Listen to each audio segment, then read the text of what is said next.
What's up? This is Rebel Radio. What up? What up? This is DJ Newmark. This is Peanut Butter Wolf. It's your boy. It's okay. Keep checking out Rebel Radio. Rebel Radio. This is Rebel Radio. We're in the place right here. Rebel Radio is going down. Would you say Rebel Radio? Oh, wait. Let's do it again. Rebel Radio. What's up, Rebels? Welcome back to Rebel Radio. I'm your host, Josh Levine.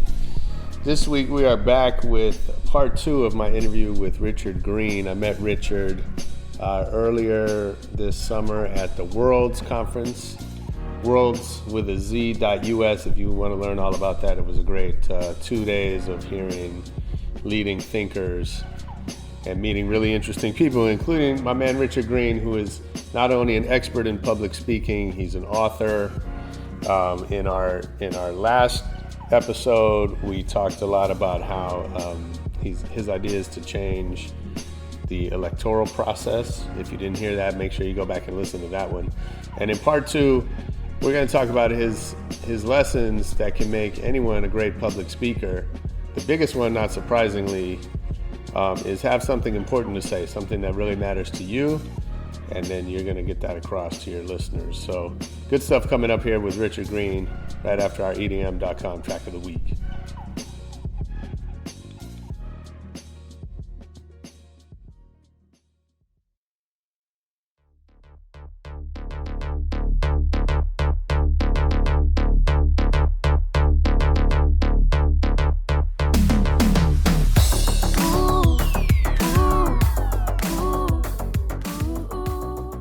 Yo, that was EDM.com with your track of the week, Prism, with a track called Lowline. I hope you enjoyed that. If you do, get over to EDM.com and check out more great music. But first, part 2 with Richard Greene.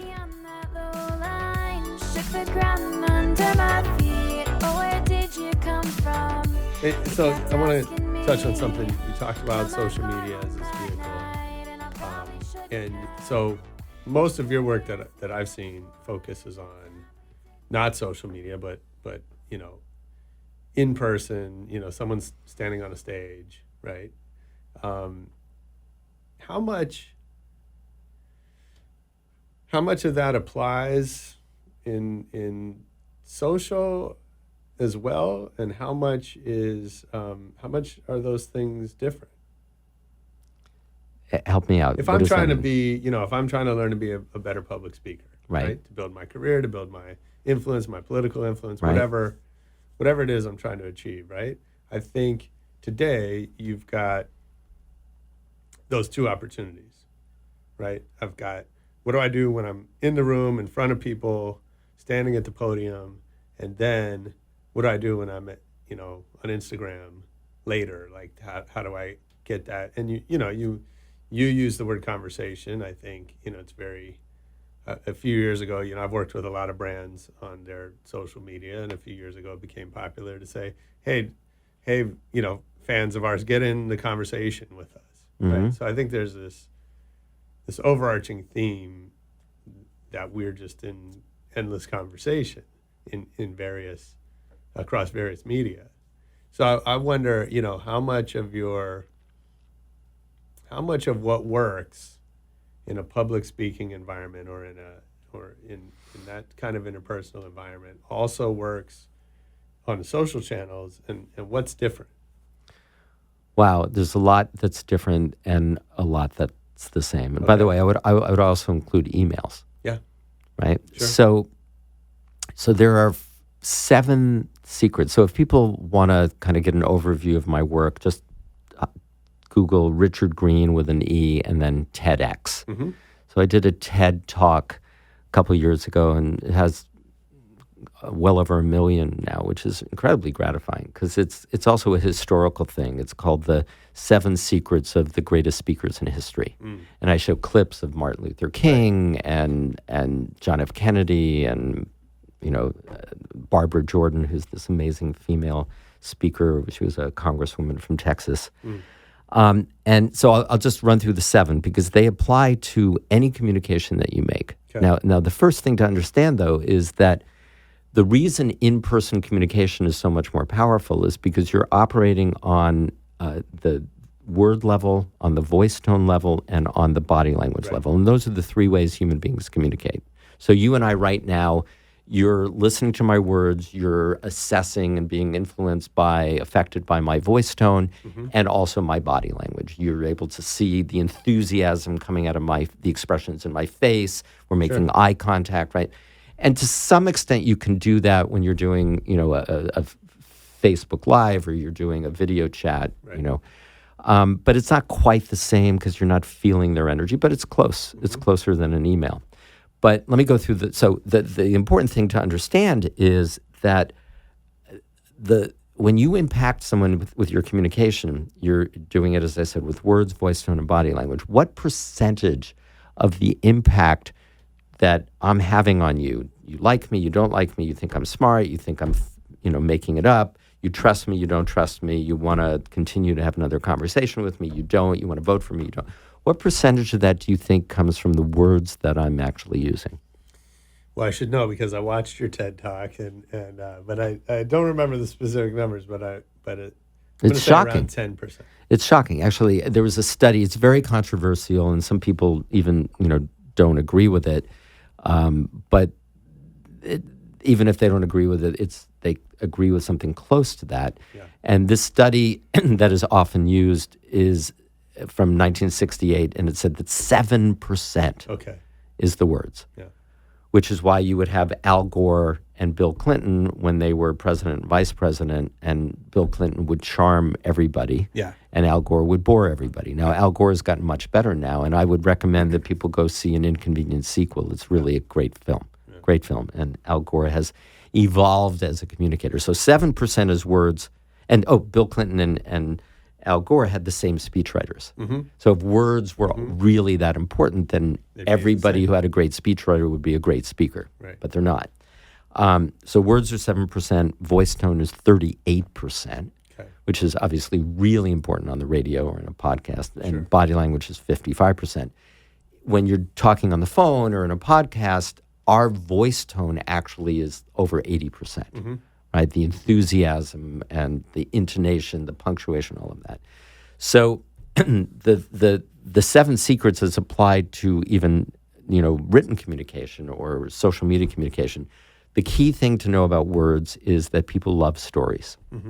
That data just causes people's eyes to glaze over and they disconnect. So if you're sending an email or there's a long post that you're putting on social media and it's very data driven, that's going to turn people off. So you want to make it human. You want to have anecdotes or stories or put conversation into that because that's how people are engaged.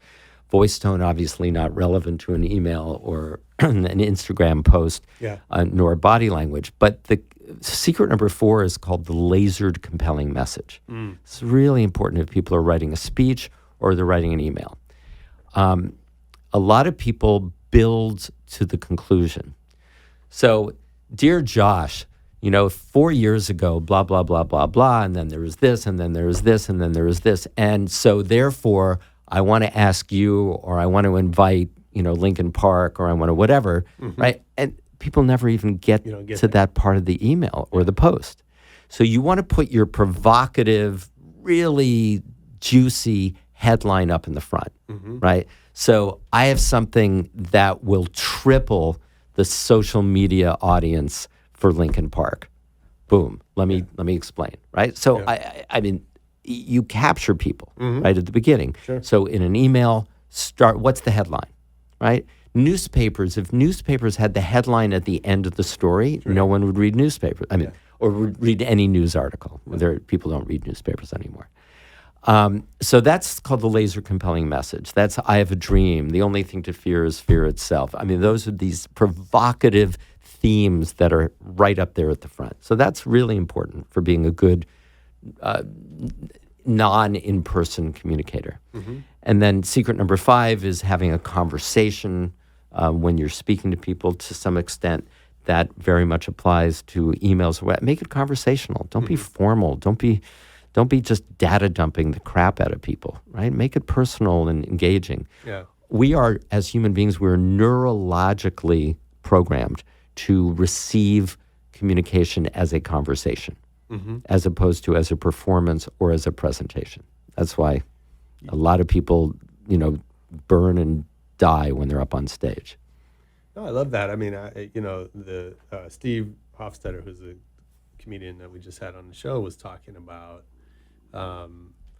he has a set, but then he sits in the back of the room and he watches the guy before him, and he adjusts his set based on what kind of crowd he sees out there. And he mentions, he said, like, the bachelorette party is the worst of all possible crowds to perform in front of, and so he completely will change. If he sees that tiara in the audience, he'll totally change his setup to try to win them, right? Because you're not going to win them with this, the other stuff. It's a communication principle called pacing and leading. Yeah. You have to pace, in other words, enter the world of the person or the audience that you're speaking to. That is, if you don't do that, whether you're a comedian or a public speaker, you will crash and burn. Because you come in a high energy and they're low energy, and they're going, oh, who is this guy? You come in low energy, they're high energy, and all sorts of other examples. How much have you seen the effects of your work, right? Have you? Let me go through the last two things. So secret number 6 is based on neurolinguistic programming, the 4 languages of human communication based on the 5 senses of the brain. So we have, seeing, hearing, tasting, touching, smelling. Those 5 senses, which is how we interpret reality, period, are broken down into 4 different kinds of communication. So there's visual, think Robin Williams, high energy, big picture. There's auditory, think Ronald Reagan, nice sounding voice, very articulate, good communication, very easy conversational to understand. There's auditory digital, which is the Albert Einstein language, the Stephen Hawking's, the detail, lots of data and facts and figures. And then there's the kinesthetic, which is touching, tasting, smelling, feeling. That's the Barry White, oh, baby, right? That's the emotional response. That's Bill Clinton, I feel your pain. Can you connect? Do you want to hug someone? Do you feel connected to that person? So those are the 4 languages, and it's very important to understand how to speak all 4. You cannot be a great communicator either in person or on email or in social media unless you have the ability to communicate on all 4. And then secret number 7, as I explained in the TED Talk, is authentic passion. Right? That's the most important. Every single word that comes out of your mouth should be fueled by your genuine and authentic passion about what it is that you're talking about, whether it's on an email, on a social media post, or in person. So the impact, I love that, because oftentimes in my seminars that I do for corporations and general public workshops, I'll pull someone out of the audience. I say, like Oprah Winfrey, who wants a makeover, right? So we don't do the hair and makeup and the dress, but I say, okay, so I want you to communicate about something that you're passionate about. They do that. They do it for 30 seconds or a minute. I say, okay. And I make a few tiny little shifts in their words, less likely, voice tone often, body language very often. And I turn someone who is shy, introverted, not effective, has not engaged the audience into someone who is incredibly charismatic. Every single person can be charismatic. Not by being like Tony Robbins or like John F. Kennedy, but by being the most fully realized, fully authentic example of who they are. So there is no one out of the 8 billion people on the planet, there is no one who has Josh Levine's DNA or your unique personality and set of experiences. Your job as a human being and as a communicator is simply to do and to be that. And when you are, people will respond. They'll be engaged, and they will find you to be incredibly compelling and even charismatic. So there's a hidden formula inside of every single one of my 8 million potential clients, and it's incredibly gratifying to bring that out. Talk about the TED Talk. How does that? I know, as you mentioned, it had a huge viewership. Does that change things for you? Does it, start the phone ringing? And it's unbelievable how, TED Talk is kind of the new currency, right? It's like, oh, I've got this cool website, or I've got this or whatever. You have a TED. First of all, you have a TED Talk, right? I mean, that already kind of puts you in another category. And then, if I had 872 views, I probably wouldn't tell people about it. Sure. Because we're very snobbish about that stuff course. now. I was like, oh, forget it, I'm not even going to watch it. But when it has, over 1 million, it's like, oh, right? Yeah. So I thought I sucked.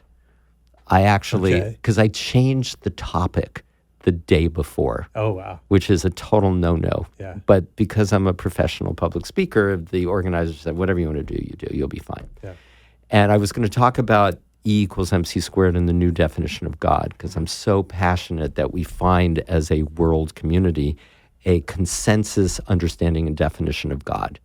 You can get there by Islam or Judaism or Christianity or whatever, but let's at least agree on something about God. So that was like really important. But then I said, let me at least have my first TED Talk be about what I've spent 30 years doing.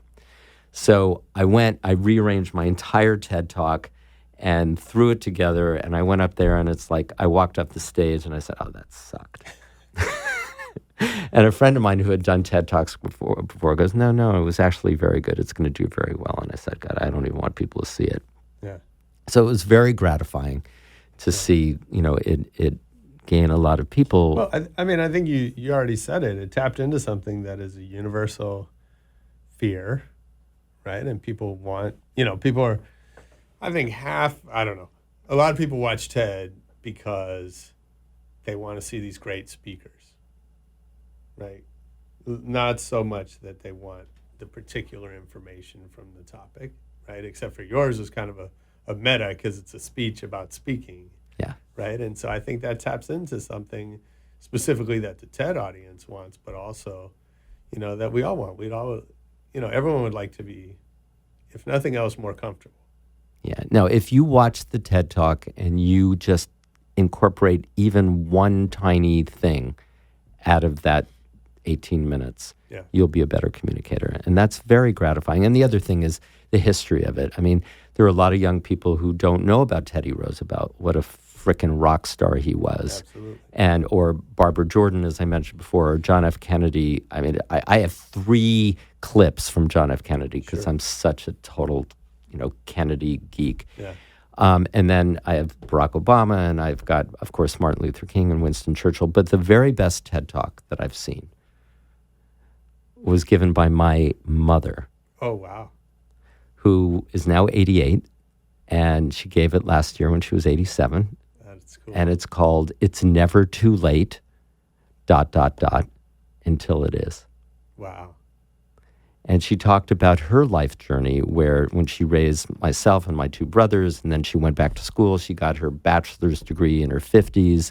She got her hypnotherapist certification in her 60s. She walked on fire and became certified in NLP in her 60s or late 50s. She got her master's degree in spiritual psychology in her 70s. She was bat mitzvahed with my daughter when she was 73. It's like, it's never too late. And people came up to her after and said, even people in their 20s and 30s, wow, that is so inspiring. Mm-hmm. But then the last part of it is until it is, right? At some point, you're going to lose your ability to do things. At some point, you're going to lose the people in your life to do things with. And just lost my dad a couple years ago, and obviously that has an impact.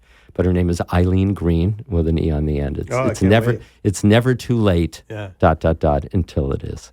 And what's so funny about this, so here's my 87-year-old mother, when the TED Talk gets published, this is the power of TED Talks.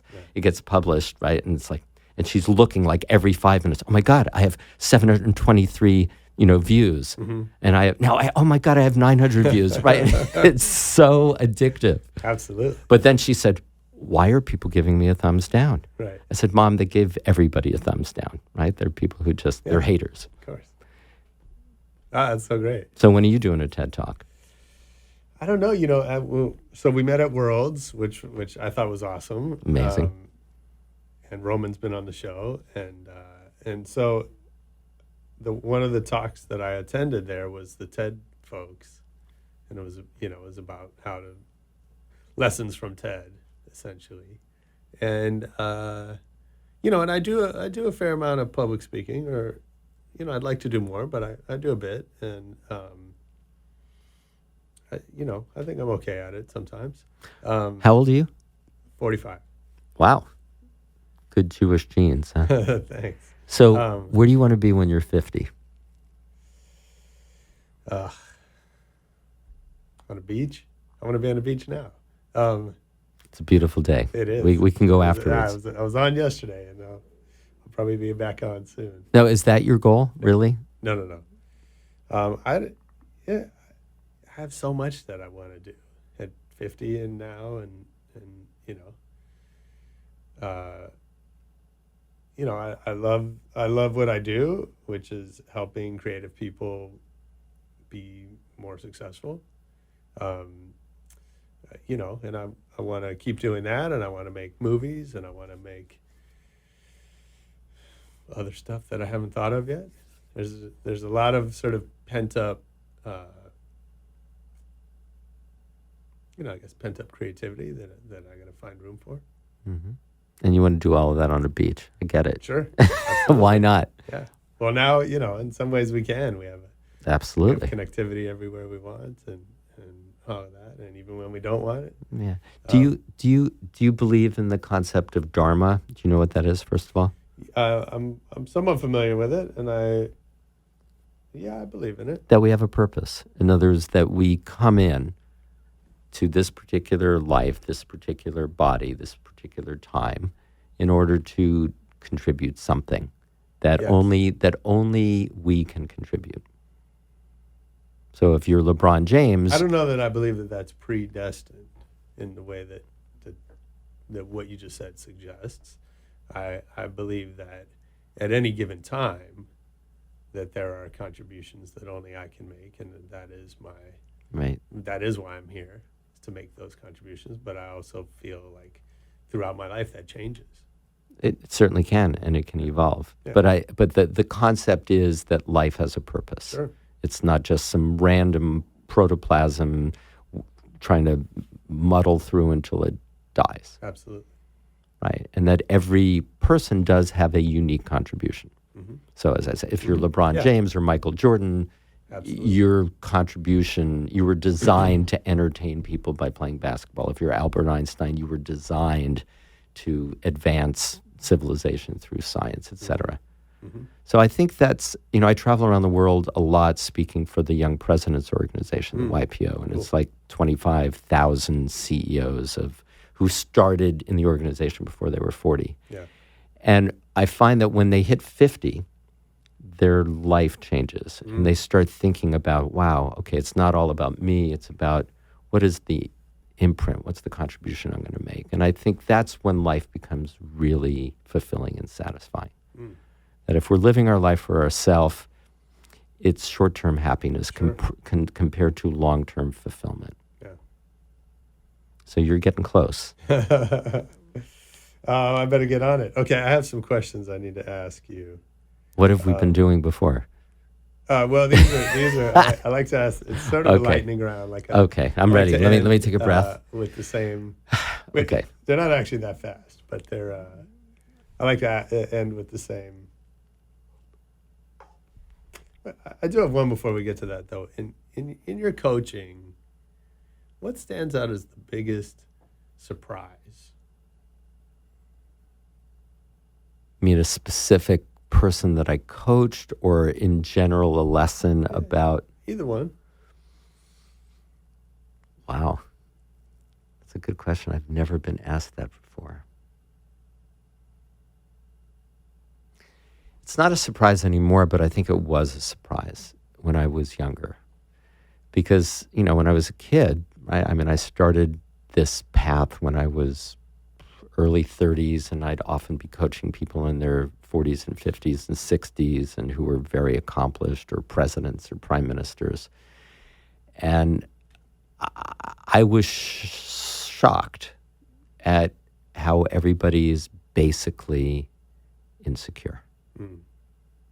That if you scratch beneath the surface of a major rock star or a major politician, you don't have to scratch very far to get to a place where there's self-doubt, where there's insecurity, where there's the imposter syndrome. Maybe I'm not really what people think I am.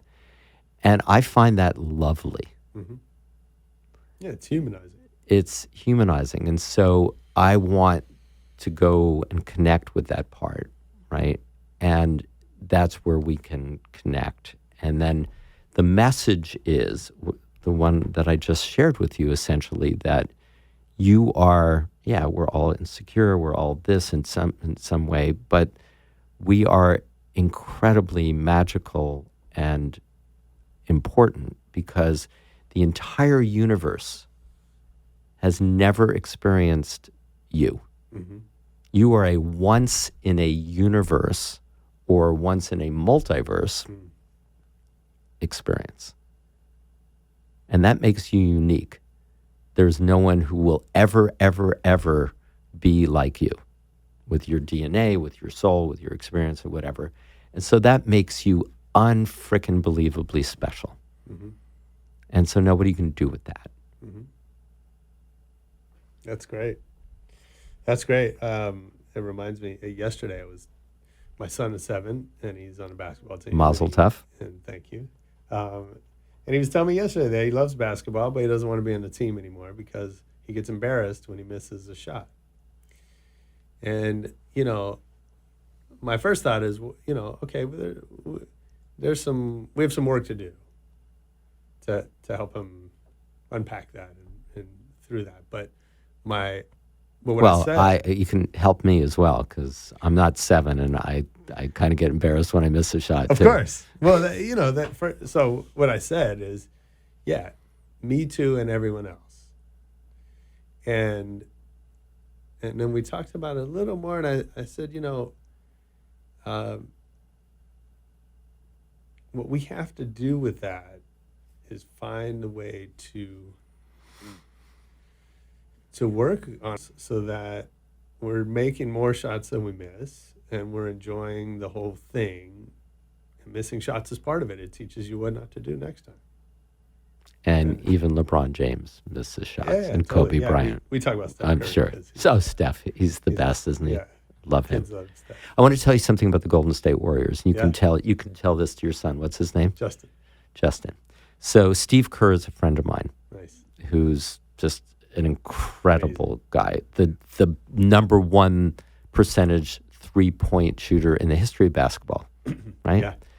And I said, what makes this team so unbeatable? And this was last year before they got Kevin Durant. Mm-hmm. And he goes, we play with a lot of joy. Yeah.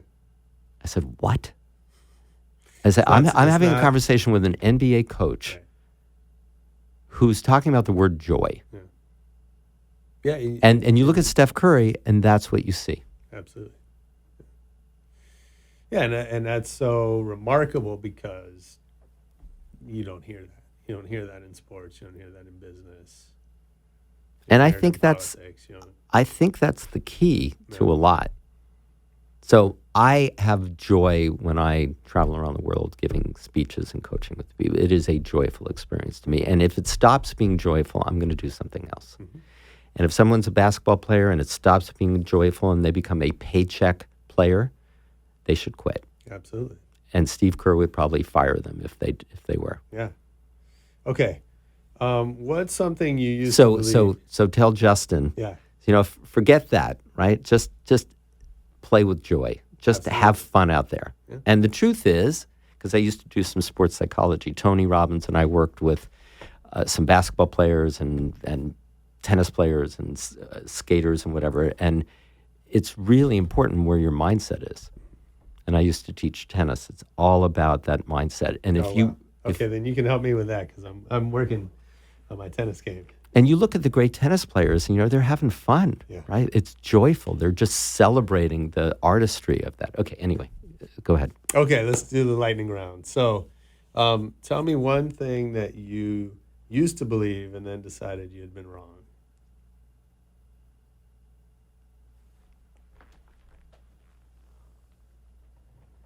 I don't know if I believed it very much, but I definitely don't believe it now. And that is that there are bad people. Mm. There are no bad people. Everyone is, I have this kind of out there philosophy that everything is God, everything is light, which is an absolute scientific fact. Did you know that this paper cup is the Big Bang, the flash of light called the Big Bang 13.8 billion years later. Every single molecule and atom in this cup is the Big Bang as it's gone through its journey of 13.8 billion years. So if everything is light, and most people who have near-death experiences and they go into the light, what do they experience? Unconditional love. So everything is love. Even Hitler is love, operating out of a fraction of that totality called love. So like there's white light, right? And you put it through a prism and you see that it's red, orange, yellow, green, blue, indigo, violet, right? If you only focus on or act out of the red, the lower frequencies, you can do bad things. But you're still part of the white light. And the whole thing is just to become whole, and then we are no longer, quote unquote, bad people. So there are no bad people. Nice. What talent have you always wished you had more of?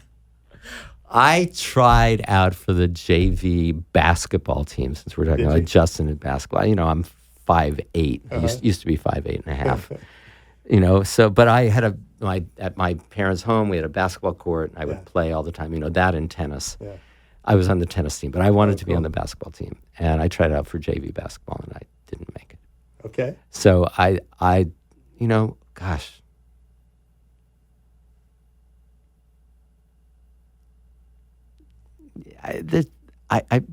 There's really not a lot that I wish for that I don't. I'd like to be taller, but I guess that relates to basketball. Okay. Okay, go ahead. Well, this maybe relates. If you could be the best in the world at something, what would it be? I am the best in the world at something. That's the best answer. And you know what that is? At being you. Yeah, at being Richard Greene. Okay. So I know you don't have an infrastructure, but let's say I worked for you in some capacity. What's something I would hear you say over and over? Be yourself. Just be yourself, and what are you passionate about? And so, for example, if you're working for me, I wouldn't hire you until I asked you that question. I said, so what is it? So I don't want you to be a paycheck player, right?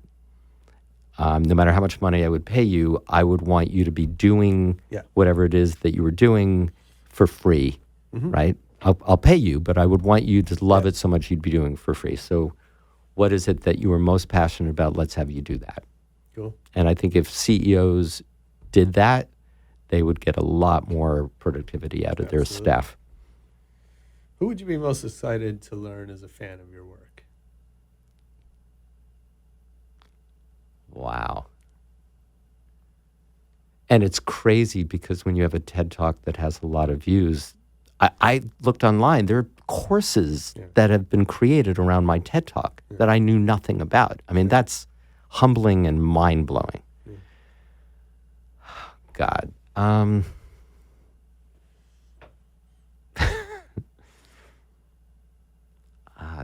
I don't know.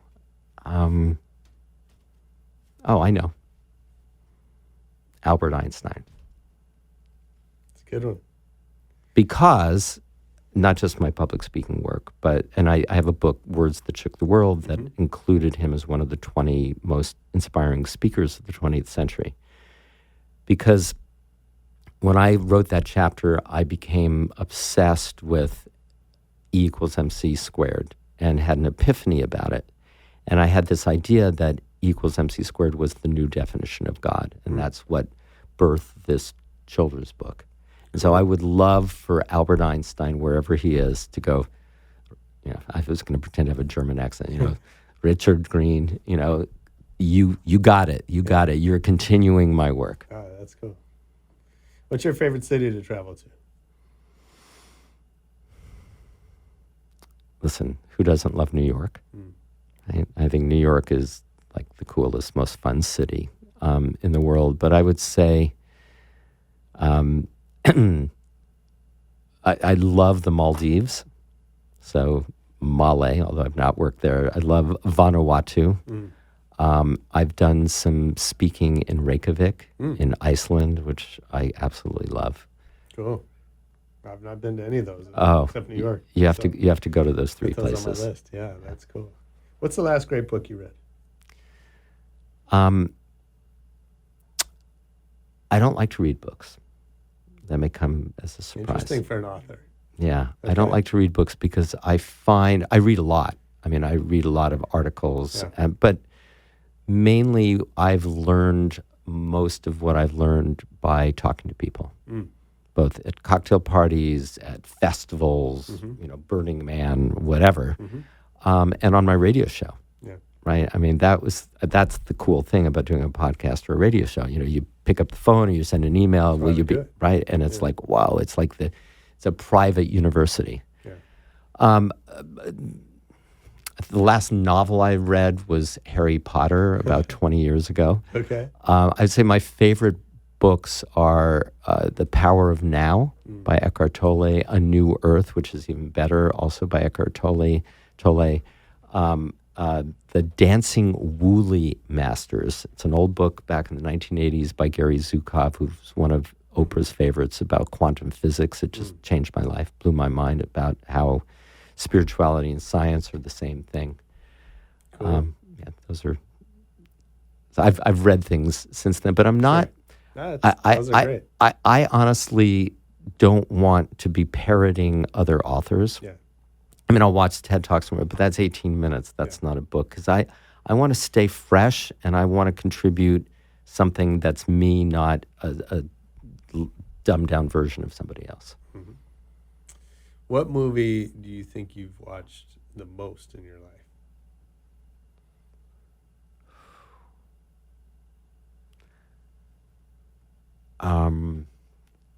Good question. I love Men in Black movies, especially the first one. I just love it. Women. That's great. I've gone out with so many women who hate those films. It's a guy thing, I think. I just love Men in Black. Okay. Field of Dreams. Oh, I mean, I cried my eyes out on that.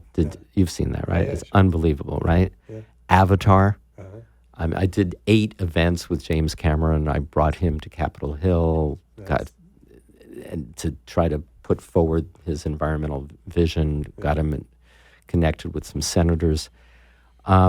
So Avatar, I think, is amazing. Gosh. Finding Nemo. I mean, I love, Kung Fu Panda Yeah.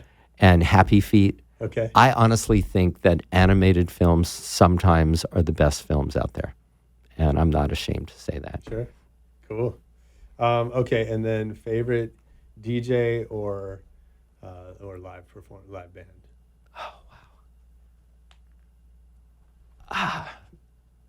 Jason Mraz is a dear friend of mine. I love him. I Nice. think he's unbelievable. I was at his 40th birthday party at the Hollywood Bowl. Oh, cool.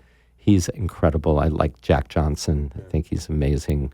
Maroon 5. I got to interview them, when I had my radio show. I think Adele is incredible, quite honestly. Chicago used to be my favorite band back in the day. Santana. I actually, and I told somebody this last night and they were blown away. The second concert that I ever went to in my life at the Santa Monica Civic was Jimi Hendrix. Oh, wow. So, That's cool. it doesn't get That's much hard to better. beat. Doesn't get much better than Oh, Jimi that's Hendrix. amazing. Richard, thank you for doing this, man. This is so much fun. You're very good, I man. feel like I learned quite a lot from you, which is what I was hoping, and a great conversation. I appreciate it. And thank you for just so spontaneously meeting me and inviting me on. And I look forward to getting to know you even better as well. Absolutely. So everyone should check out Words That Shook the World. Well, yeah, the website for my work is www.richardgreene with an E at the end.org. Okay. My civic engagement 279 website is www.279forchange.us. And then also I have one www.thenewdefinitionofgod.com, which might be interesting for people. Yeah, absolutely. Cool. Awesome. Thanks so much. That was Richard Greene, part 2. If you missed part 1, go back and listen to it. I hope you enjoyed it. Let us know what you think. Leave us a comment on iTunes or SoundCloud. Hit us on Rebel Radio Net on Twitter, Facebook, YouTube, anywhere you want. Most importantly, come back next week for more Rebel Radio. Peace.